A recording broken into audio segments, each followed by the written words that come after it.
Hello students. तर विद्यार्थी मित्रांनो, आपण आजपर्यंत जे काही सिलेबस आपण शिकलेलो आहे आणि त्या सिलेबसमधल्या कंटेंट्सवरती मी एक छोटीशी क्वेश्चन बँक तयार केलेली असून कशा पद्धतीचे प्रश्न हे परीक्षेला विचारले जातात आणि त्या पद्धतीने प्रश्न विचारल्यानंतर आपण ॲक्युरेट आन्सर कोणता असावं आणि कोणत्या प्रकारचा प्रश्न येऊ शकतो परीक्षेला, त्याकरता एक छोटंसं आपण question bank as a question बँकच म्हणूया, ते पाहूया. तर पहिल्यांदा अप्लाइड सायन्स हा सब्जेक्ट असल्यामुळे पहिले जे प्रश्न आहेत ते फिजिक्सचे असतील. Now we start from physics. The first question is what? Stress. Stress म्हणजे काय? Whether it is option A external force, B internal resistive force, C axial force, D radial force. तर याचं विद्यार्थी मित्रांनो ॲक्युरेट आन्सर आहे internal resistive force. मी जे काही बोल्ड केलेले आहे these are the answers of that questions. तर स्ट्रेस इज हे काय आहे? स्ट्रेस हे दुसरं काही नसून इंटरनल रेझिस्टिव्ह फोर्स असतो. Now second question, tensile strain. Tensile strain is equal to what? Tensile strain is equal to force per unit area, force per unit volume, extension per unit length or force per unit length. त्याचं accurate answer आहे extension per unit length. Tensile strain जी वाढते ती लेंथच्या एक्सटेन्शनवरती depend असते. जितक्या प्रमाणात तुमची length वाढत चालेल त्याच प्रमाणात त्याच्यावरती टेन्साईल स्ट्रेन वाढत चालणार आहे. Next question, dimension. Dimension of strain. स्ट्रेनचं डायमेन्शन काय आहे? तर विद्यार्थी मित्रांनो ध्यानात ठेवायचं की डायमेन्शन ऑफ स्ट्रेन हा प्रश्न विचारल्यानंतर की डायमेन्शन लेस क्वांटिटी आहे. स्ट्रेन ही डायमेन्शन लेस क्वांटिटी आहे. Next question, Young modulus of elasticity. Young modulus of elasticity find out करण्यासाठी एक प्रकारचे जे आपण ॲपरेटस यूज करतो that apparatus is called as Young modulus apparatus. मी ह्या यंग मॉड्युलस ॲपरेटसनुसार आपण इलेक्ट्रिसिटी कशी फाइंड आउट करतो तर त्याचे काही खाली 4 ऑप्शन दिले. त्यातला परफेक्ट ऑप्शन जो आहे तो A, tensile stress divided by tensile strain. थोडक्यात stress divided by strain we get the elasticity of that particular material. Now next question, at surface of shaft, at surface of shaft shearing strain is. Shearing strain किती असेल? जर shaft हा सरफेसवर असेल तर त्याने किती स्ट्रेन शेअर केलेला असतो? तर ज्यावेळेस तो सरफेसवरती असतो त्यावेळेस तो मॅक्झिमम शेअर हा स्ट्रेन मॅक्झिमम शेअर स्ट्रेन करतो. Now next question, rigid body. Rigid body has Poisson's ratio. Always the rigid body has Poisson's ratio is equal to 0. एका जागेवरती उभं असणारे रिजिड बॉडीचा पॉयझन्स रेशो हा ऑलवेज 0 असतो. Next question, one torr. One torr is equal to what?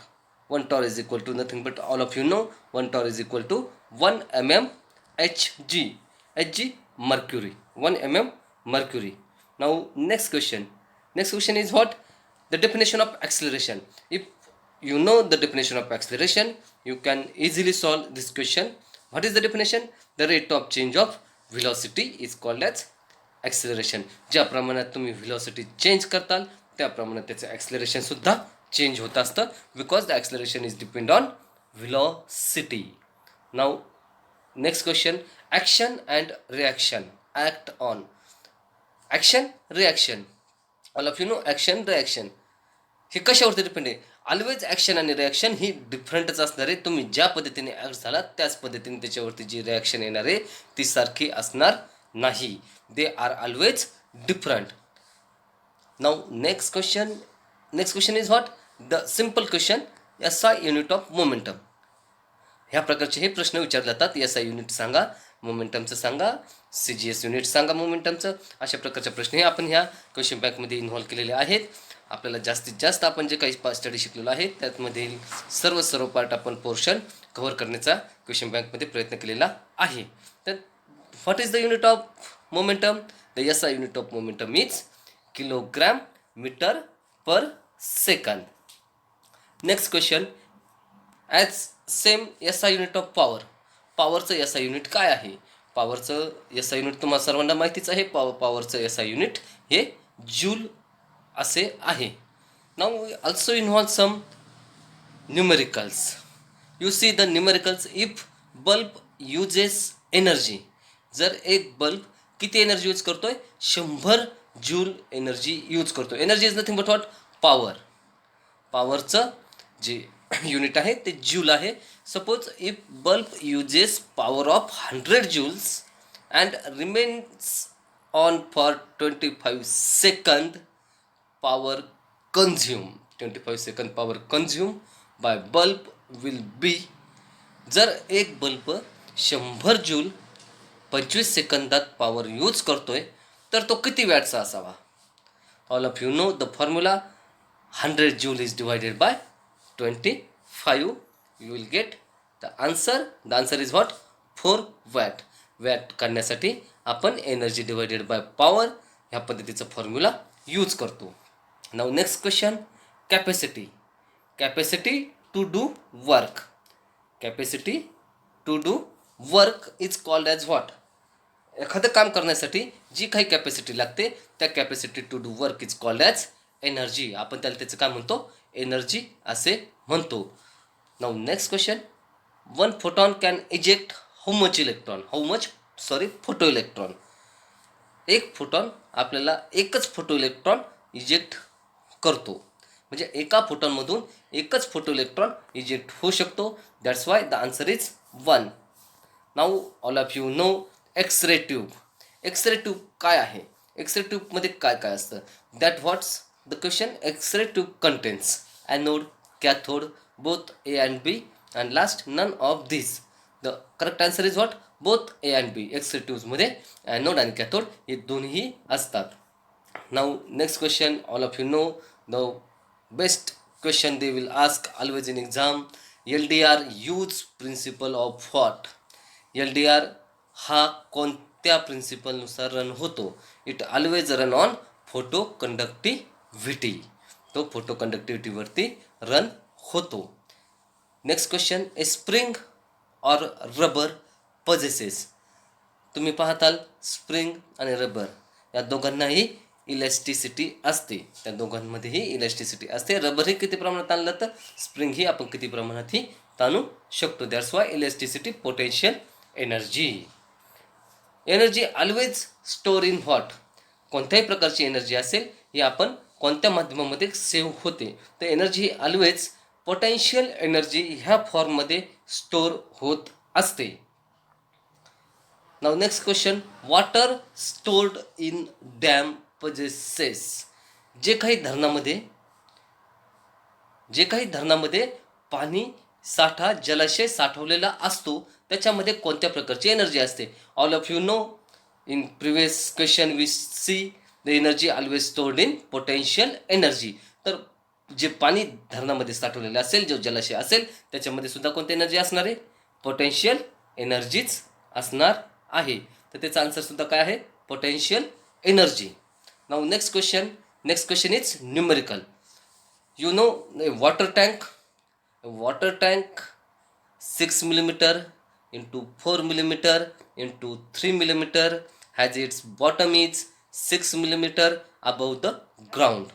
Find the work done in the filling at this tank. All of you know the formula. The formula is what? LBH. Length, width, height.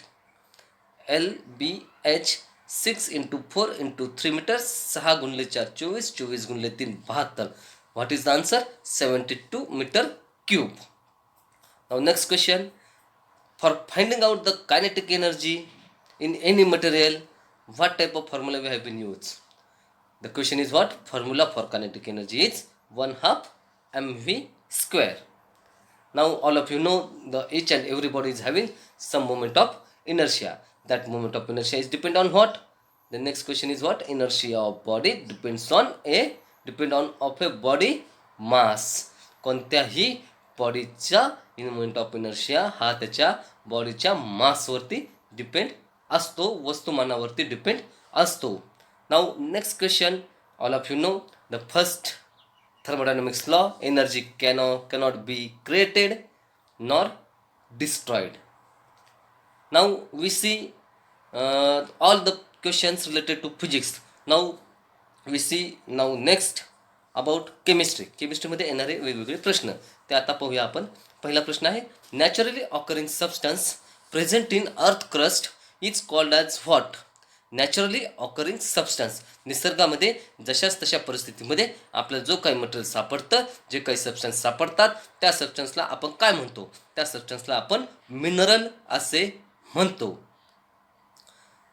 Next question, a mineral from which metal can be extracted is called as what. मिनरलपासून जे काही आपण particular metal extract करतो, त्या particular मेटलला आपण काय म्हणतो? त्या पर्टिक्युलर मेटलला आपण ओर असे म्हणतो. आपण हे पहिल्या चॅप्टरमध्ये शिकलेलो आहोत. मेटलर्जीमध्ये जे निसर्गात आपल्या आहे त्या परिस्थितीत, अशा त्या परिस्थितीत सापडतात, त्या सबस्टन्सला आपण मिनरल असे म्हणतो. आणि अशा मिनरलपासून जेव्हा आपण एखादा पर्टिक्युलर मेटल सेपरेट करतो, त्या पर्टिक्युलर मेटलला आपण ओर असे म्हणतो. Now next question, flux used in blast furnace. Flux use in blast furnace. आपण फ्लक्स हे का वापरतो? फ्लक्स आपण हे एखाद्या मटेरियलमध्ये असणारी इम्प्युरिटी रिमूव्ह करण्याकरता आणि तो ओर प्युअर करण्याकरता फ्लक्सचा आपण यूज करतो. असा फ्लक्स आपण कोणत्या प्रकारचा यूज करतो? In blast furnace. जर आपण ब्लास्ट फर्नेस ह्या ॲपरेटसचा यूज करत असेल आणि फ्लक्स आपण जर यूज करत असेल, ते पण पर्टिक्युलर मटेरियल म्हणजे आयर्न Fe सेपरेट करण्याकरता जेव्हा आपण ब्लास्ट फर्नेसचा यूज करतो, त्यावेळेस आपण कॅल्शियम ऑक्साईड हा नावाचा फ्लक्स यूज करतो.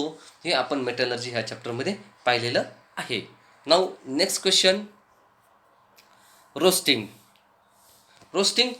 म्हणजे एक भट्टी आहे आणि that roasting is carried out in a furnace. अशी जी रोस्टिंग आहे ते आपण कुठे कॅरिड आउट करतो? Roasting is always carried out in a reverberatory furnace.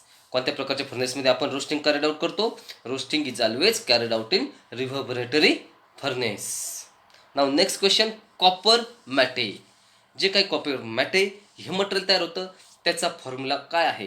Copper मॅटे हा आपण Cu2s plus FeO, Cu2s copper disulphide और cupric sulphide plus mixture of ferric oxide, iron oxide, ह्या दोघांच्या मिश्रणाला आपण कॉपर मॅटे असे म्हणतो. Now next question is related to refining electrolytic process. आपण ही प्रोसेस सुद्धा स्टडी केलेली आहे विद्यार्थी मित्रांनो. Electrolyte used in electro refining of copper. जर आपल्याला कॉपरचं प्युरिफिकेशन करायचं असेल तर आपण इलेक्ट्रो रिफायनिंग ही प्रोसेस यूज करतो. आणि त्या इलेक्ट्रो रिफायनिंगमध्ये जो काही आपण इलेक्ट्रोलाइट यूज करतो, ते इलेक्ट्रोलाइट जो असतो तो 15% CuSO4 प्लस 10% H2SO4 असा कॉम्बिनेशन असलेला इलेक्ट्रोलाइट आपण प्युरिफिकेशन ऑफ कॉपरसाठी यूज करतो. Now next question, melting point of pure copper. Pure कॉपरचा मेल्टिंग पॉईंट किती आहे? तर प्युअर कॉपरचा मेल्टिंग पॉईंट जो आहे तो 1083 डिग्री सेंटीग्रेड इतका आहे. Next question, alloy which contains as a major component are called as. ज्या कॉम्पोनंटमध्ये आयर्न हा मेजर प्रमाणात असतो, त्या कॉम्पोनंटला आपण फेरस अलॉय असे म्हणतो. Next question, blister copper contains copper in it. जे काही ब्लिस्टर कॉपर तयार होतं, त्या ब्लिस्टर कॉपरमध्ये किती पर्सेंटेजमध्ये कॉपर हा प्युअर आपल्याला सापडतो? तर ब्लिस्टर कॉपरमध्ये आपल्याला दिसेल, आपण जर कंपोजिशन पाहिलं, आपण जर त्याचं ॲनालिसिस केलं, तर त्यामध्ये आपल्याला कॉपर जे काही मिळतं ते अराउंड 96 ते 98% ब्लिस्टर कॉपरमध्ये कॉपर हे प्रेझेंट असतं. Now we see the some questions about related to cement. Now in cement we see the lime. The topic is lime. Fat lime contains calcium oxide in it. Fat lime म्हटलं तर fat lime ह्या नावावरूनच आपल्याला जाणवतं की त्याच्यामध्ये calcium ऑक्साईडचं percentage हे always जास्तच असणार आहे आणि फॅट लाईममध्ये कॅल्शियम ऑक्साईडचं प्रमाण हे 90 ते 95% असते. हे आपण प्रिव्हियस लेक्चरमध्ये शिकलेलो आहोत. Now next question, duralumin. Duralumin is extensively used in what? Duralumin हे आपण कशासाठी वापरतो, त्याच्यापासून कोणकोणते प्रकारचे मटेरियल्स तयार करतो, त्यामध्ये आपण काही ऑप्शन दिले. First option is what? Making aeroplane and automotive parts. एरोप्लेनचे स्पेअर पार्ट्स किंवा ऑटोमोटिव्हचे स्पेअर पार्ट्स तयार करण्यासाठी आपण ड्युरालिमिन हे यूज करतो. रिव्हेट्स, बार, शीट्स, ट्यूब्स हे सुद्धा आपण ड्युरालिमिनपासूनच तयार करतो. Duralumin is a material, is a one alloy. It is also used for building up, constructing of shapes, buildings, pressing. ह्यामध्ये सुद्धा ड्युरालिमिन ह्या मटेरियलचा जास्त प्रमाणात यूज होतो. That's why we give the answer all of the above. All of the above ह्या सर्व ठिकाणी ड्युरालिमिनचा जास्तीत जास्त प्रमाणात यूज केला जातो. नाऊ नेक्स्ट क्वेश्चन, ड्युरालिमिनचाच. Duralumin is an alloy of what? Duralumin जो आहे हा कशाचा अलॉय आहे? तर ड्युरालिमिन हा ॲल्युमिनियमचा अलॉय आहे. ड्युरालिमिन अलॉय जो तयार केला आहे त्याच्यात सर्वात जास्त प्रमाणात जे प्रेझेंट असतं ते ॲल्युमिनियम हा मेटल प्रेझेंट असतो. Now next question, Wood's metal. Wood's metal is use for making what? Wood's मेटलपासून आपण काय काय तयार करतो? First option, safety plugs for pressure cookers. जे काही आपल्या घरात किचनमध्ये प्रेशर कुकर्स असतात त्याला जे काही सेफ्टी प्लग्स असते ते सेफ्टी प्लग ही वुड्स मेटलपासूनच तयार करतो आपण. Casting for dental work. Casting for dental work, जे काही दाताविषयी रिलेटेड आपले काही प्रॉब्लेम्स असतात, आपण जेव्हा डेंटिस्टकडे जातो, डेंटिस्ट जे काही आपल्यावरती कास्टिंग करतो ते जे काही कास्टिंग मटेरियल असतं ते सुद्धा वुड्स मेटलपासूनच तयार केलेलं असतं. C option, both A and B. And last option is what? Making rubber sheets. Wood's मेटलपासून आपण रबर शीट्स हे तयार करत नाही. म्हणून the answer is what? Both A and B. Safety plugs for pressure cookers and casting for dental works are both are prepared from Wood's metal. विद्यार्थी मित्रांनो, आपण स्टीलचा सुद्धा स्टडी केलेला आहे. High carbon steel, low carbon steel, medium carbon steel, प्रत्येकामध्ये किती पर्सेंटेजमध्ये carbon present असतो याचा सुद्धा आपण स्टडी केलेला आहे. तर now the question is what? High carbon steel contains. High carbon steel contains how much percentage of carbon is present in high carbon steel? Now you see the students, there are some options: 0.05 to 0.3% carbon. This type of percentage is observed in low carbon steel. Low carbon स्टीलमध्ये जे आपल्याला percentage सापडतं ते 0.05 ते 0.3% carbon असतं. त्यानंतर medium carbon स्टीलमध्ये जे काही आपल्याला पर्सेंटेज सापडतं ते 0.3 ते 0.6% मध्ये कार्बन आपल्याला मिडियम कार्बन स्टीलमध्ये सापडतो. तर हाय कार्बन स्टीलमध्ये 0.6 टू 1.5% कार्बन आपल्याला हाय कार्बन स्टीलमध्ये सापडतं. The correct answer is what? 0.6 to 1.5%. Now next question is what? Brass. Brass is made up of. Brass हे कशापासून तयार केलं आहे? ब्रास हा प्युअर अलॉय आहे कॉपरचा. ब्रास, ब्रॉन्झ हे दोन्ही अलॉय हे कॉपरचे असून याच्यामध्ये सर्वात जास्त प्रमाणात जे यूज केलं जातं ते कॉपर यूज केलं जातं आणि अदर प्रमाणात जे यूज केलं जातं त्याच्यामध्ये झिंक हे जास्त प्रमाणात यूज केलं जातं. म्हणून brass is made up of copper and zinc. In that copper is 90% and zinc is 10%. 90% copper आणि 10% झिंक मेटल यूज करून ब्रास हा मटेरियल तयार केला जातो. ब्रास हा अलॉय यूज तयार केला जातो. Now next question is what? Water which produces good lather are called as what? पाण्यापासून जे काही चांगल्या प्रकारचं लेदर तयार होतं त्याच्यावरती चांगल्या प्रकारची जी काही लेअर तयार होते अशा प्रकारची लेदरची अशा प्रकारची लेअर ज्या पाण्यावरती तयार होते तशा पाण्याला आपण काय म्हणतो?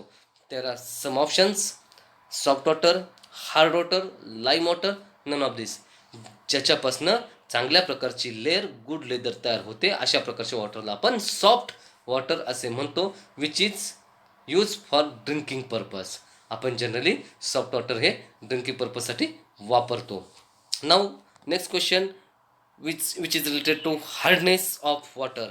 एखाद्या पाण्याची हार्डनेस टफनेस, त्याची सॉफ्टनेस जर काढायचा असेल तर कोणती पद्धत, कोणती सिस्टीम यूज केली जाते, which is related this question. Modern system use to express hardness of water. There are some options. Clark's degree, it's a old method. Degree French is also old method, and liter is also old method.